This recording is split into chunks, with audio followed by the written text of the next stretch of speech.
Di dalam dan di luar alun-alun, terjadi keheningan.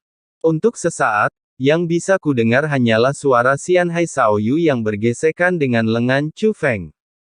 Semua orang tercengang, baik pria maupun wanita. Jika kita menyebut Xian Hai Yuer, dia adalah dewi dalam mimpi banyak pria yang hadir.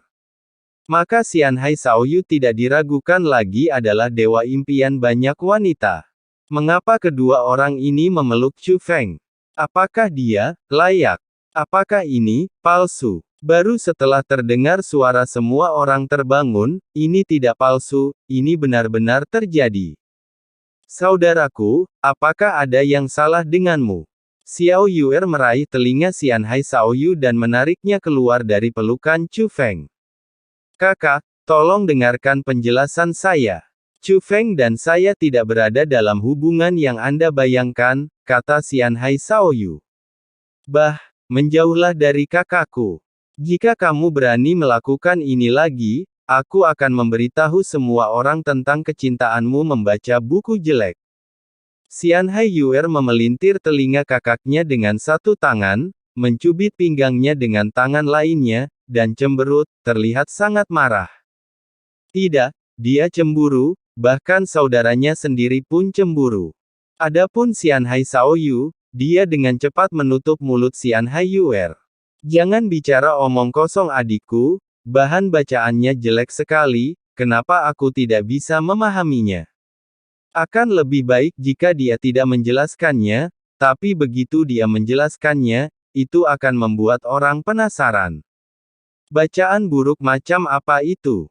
Xian Hai Xiaoyu sebenarnya punya hobi seperti ini. Tidak, intinya bukan ini, tapi Chu Feng. Apakah Xian Hai Xiaoyu dan Xian Hai Yuer sangat dekat dengan Chu Feng? Segera, orang-orang bereaksi dan melihat ke arah Chu Feng dan yang lainnya lagi. Karena Xiao Yuer telah membuang Xian Hai Xiaoyu dan mendatangi Chu Feng lagi, melihat ke arah Long Muxi dan Xian Miao Miao. Saudaraku, apakah kedua saudara perempuan ini adalah temanmu? Xiao Yuer berperilaku baik, bijaksana dan sopan. Xiao Yuer, izinkan aku memperkenalkanmu. Ini Long Muxi dari klan Naga Totem. Dan ini adik Long Muxi, Long Chengyu. Adapun orang ini, dia adalah Xian Miao Miao.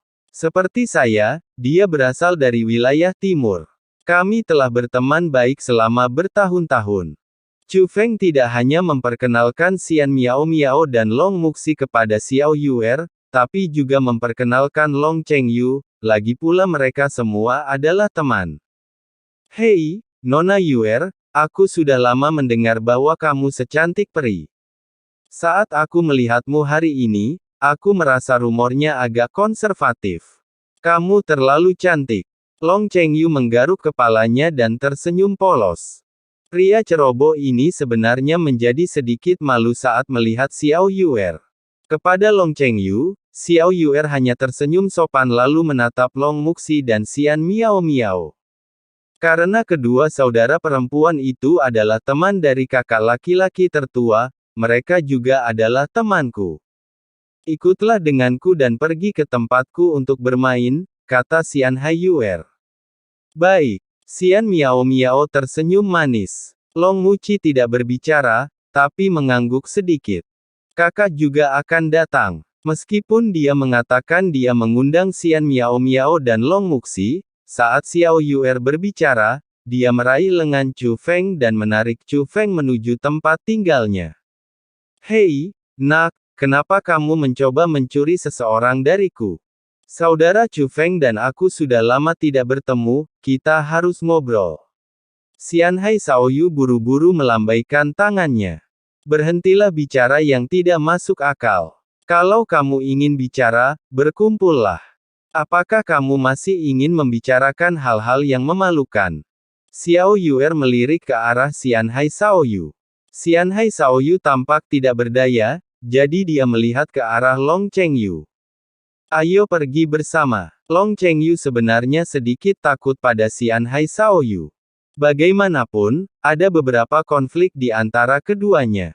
Namun melihat sikap Xian Hai Xiaoyu, Long Chengyu langsung menjawab, oke. Setelah itu, Chu Feng dan rombongannya, di bawah pandangan tidak percaya semua orang, pergi ke tempat tinggal Xiao Yuer. Sial, nasib buruk macam apa yang dialami Chu Feng. Bagaimana dia bisa mengenal Xian Hai Shaoyu dan Xian Hai Yuer? Dan dia baru saja menyebut Xian Hai Yuer, Xiao Yuer. Nama yang intim. Dan Xiao Yuer, kenapa dia menarik lengan Chu Feng? Apakah dia tidak takut tangannya kotor? Qin Su mengertakkan gigi karena marah. Tidak ada gunanya menarik lengannya, dia sudah berada di pelukan Chu Feng sekarang, bukankah begitu? Qin Su andau. Saya melihatnya, tentu saja saya melihatnya, tetapi saya tidak memahaminya, saya tidak dapat memahaminya. Mata Qin Suki merah dan merah. Sepertinya hubungan mereka tidak sederhana, kata Qin Suan. Alasan mengapa dia mengatakan ini adalah karena semua orang sekarang tahu tentang hubungan Chu Feng dengan Istana Suci Tujuh Alam. Itu saja Long Chengyu, Xian Hai Shaoyu dan Xian Hai Yuer berani menyatakan hubungan mereka secara terbuka dengan Chu Feng. Ini jelas untuk melindungi ritme Chu Feng. Tentu saja, belum ada cara untuk mengetahui secara pasti. Kita masih harus menunggu reaksi para jenius Istana Suci Tujuh Alam sebelum kita bisa memahami sepenuhnya sikap Xian Hai Shaoyu dan Xian Hai Yuer.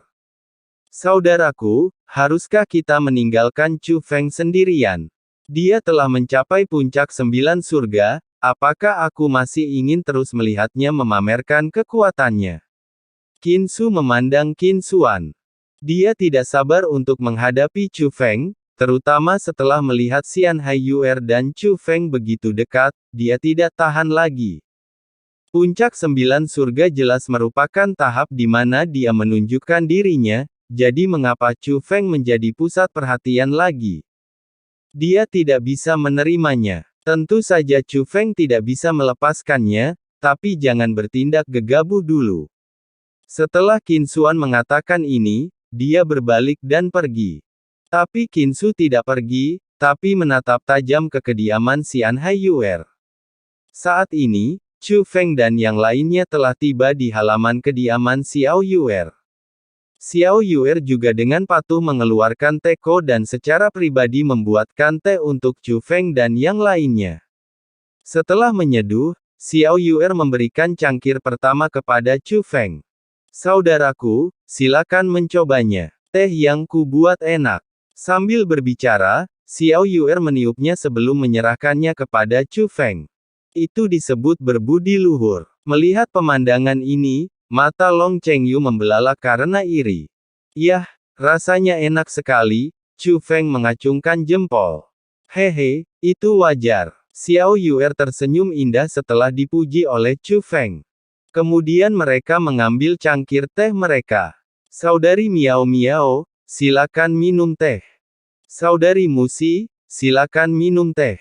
Setelah Xian Miao Miao dan Long Muxi mengambil cangkir teh, postur duduk Long Chengyu lebih tegak dari biasanya, dengan punggung tegak. Dia sudah memikirkan apa yang harus dia katakan untuk berterima kasih pada Xiao Yuer setelah mengambil cangkir teh. Namun siapa sangka, Xiao Yuer duduk di samping Chu Feng, lalu berkata pada Xian Hai Shaoyu dan Long Chengyu. Kalian berdua bisa membantu dirimu sendiri. Petik 2. Long Chengyu terdiam beberapa saat, bukankah ini perlakuan yang berbeda? Tapi Xian Hai Shaoyu sudah terbiasa dan mengambil cangkir tehnya sendiri. Tapi sebelum meminumnya, dia melihat ke arah Chu Feng dan berkata, Saudara Chu Feng, saya memanfaatkanmu. Seumur hidupku, aku belum pernah minum teh yang dibuat oleh gadisku ini. Hanya kamu yang berbicara banyak omong kosong. Xiao Yuer memegang teko dan menambahkan teh ke Chu Feng, tapi dia memutar matanya ke arah Xian Hai Shaoyu. Orang yang tampan tetaplah tampan bagaimanapun caranya, bahkan jika Xiao Yuer memutar matanya, dia tetap manis. Saya dapat melihat bahwa kalian berdua, kakak dan adik, memiliki hubungan yang sangat baik, Xian Miao Miao tersenyum manis. Siapapun yang mempunyai hubungan baik dengannya adalah orang yang sangat dekat denganku dan kakak tertuaku, hehe. Xiao Yuer memalingkan wajah kecilnya ke arah Chu Feng dan menunjukkan senyuman cerah. Oke, jangan jadi kakak atau kakak. Kenapa kamu berpura-pura? Minta saja suamimu untuk melupakannya, kata Xian Hai Shaoyu. Begitu dia mengucapkan kata-kata ini, Xian Miao Miao, Long Muxi, dan Long Chengyu semuanya tercengang. Apa yang dikatakan Xian Hai Shaoyu terlalu terus terang, bukan? Bisakah lelucon seperti ini dibuat secara acak? Namun siapa sangka wajah kecil Xian Hai Yuer akan berubah menjadi merah, semerah apel merah yang matang. Yang paling penting adalah dia sangat gugup hingga dia tidak bisa berbicara. Ekspresi ini hampir membuat mata Long Chengyu melotot. Saya berpikir dalam hati, saya yakin, Xian Hai Yuer tidak terlalu menyukai Chu Feng, bukan? Chu Feng, sebaliknya, untuk menghilangkan rasa malunya, berkata dengan cepat, saudara-saudara, tolong berhenti menjadi miskin dan izinkan saya menanyakan sesuatu yang serius. Ada urusan apa? Xian Hai Shaoyu dan Xiao Yuer bertanya bersamaan. Kalian datang lebih awal, apakah kalian pernah bertemu Wang Qiang dengan tubuh Dewa Tianhe? Tanya Chu Feng. Chu Feng ingin memastikan bahwa Wang Qiang ini adalah Wang Qiang yang dia kenal.